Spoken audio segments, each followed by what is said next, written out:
दापोली तालुक्यातील ग्रामीण भागात पारंपरिक पद्धतीने वटपौर्णिमा उत्सव साजरा करण्यात आला। ग्रामीण महिलांच्या सहभागाने कोकणातील पारंपरिक पद्धती अजूनही कायम असल्याचं दिसून आलं।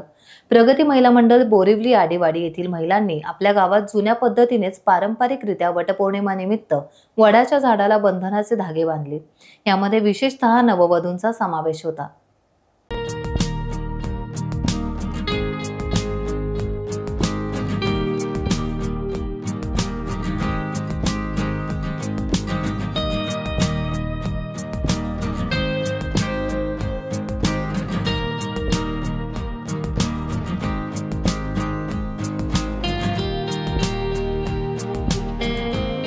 टाइम्स डिजिटलला लाईक करा, शेअर करा, सबस्क्राइब करा आणि बेल आयकॉन दाबायला विसरू नका।